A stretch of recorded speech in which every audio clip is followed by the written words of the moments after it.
Hello everyone and welcome to another episode of Cricket Discussions. I am joined by Binary010 and we're going to talk about the roles of different bowlers in Test cricket. Firstly, we have the fast bowler in the team that runs in and bowls the short deliveries and aims for the quicker speed. They have to work alongside a more swing-based bowler, a spinner and an extra fast bowler. How do these bowlers put everything together and play mind games with the batsman? So it depends on a lot of factors. The first factor is the conditions you're playing in. The fact that you mentioned that you have a fast bowler, a swing bowler, an extra fast bowler, and a spin bowler. So if you're playing in sort of India, you gotta have three spinners, whereas if you're playing in somewhere like Australia, you'd go for two spinners. So that's a certain part. And for the fast bowler, it's more of discipline. You bowl with a swing bowler. Let's look at the example of the India-England tests that are going on. You have Robinson and Anderson coming in hard during the first session of play to KL Rahul and Rohit Sharma. So they have to keep their line consistent, bowl at the good spots, confuse the batsmen with the ones coming in, going out. The main thing is the discipline they have. Secondly, if you look at Stuart Broad's 8 for 15 against Australia in 2015, he got the ball on that fourth stump line that all the experts talk about. Every bowling attack has different types of bowlers, so what areas do bowlers need to bowl for their different roles? Depend on the conditions as well, because we saw in Australia, the Indians as well as the Australians were setting a leg side trap. So obviously the line and length will vary for that as compared to the fourth stump that you talk about in England. A lot also depends on the batsman you're bowling to. If you're bowling to someone like Pujara, as we saw them bowling, Anderson coming in and bowling the one nipping back in, as to KL Rahul, the one nipping back in, Rohit Sharma, the one going out, or the shorter ones, because we've seen him in the recent past getting out on that.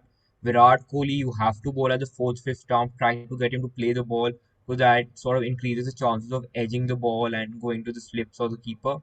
So a lot depends on these factors, but the hot spots, the places where you do get the wickets, are obviously the fourth stump, the one that is most talked about is the area right outside the off stump, the fourth stump.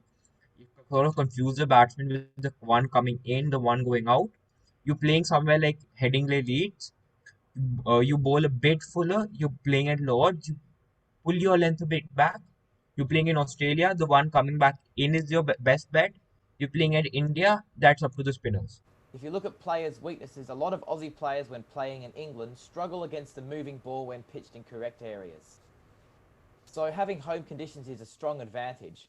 What can bowlers utilise when playing overseas in unfamiliar conditions that they're not really used to? What can they do? So when you're playing overseas, you've got to make sure you have all your bases covered. So when you're playing overseas, obviously the opponent team is already a very strong team. So when Australia playing in England, England is one of the best teams in the world, obviously. Apart from that, the fact that you're playing in England in conditions that the English bowlers are used to, you've got to make sure English batsmen are as well used to. You've got to make sure you have all your bases covered. So let's take the example of England. You would like to have more pacers in your team than spinners, but you need to make sure you have all bases covered. So in a place where you're playing like Headingley, you've got to have your spinners ready to come in and bowl. You're playing in India, you need spinners, but you also need pace bowlers for the pitch.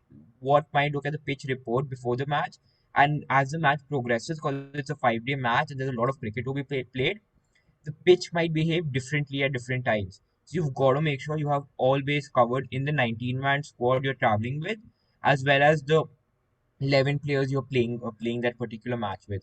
The most important thing is having all bases covered. Thank you so much for watching, viewers. Thank you so much for joining Binary010. It's always a treat.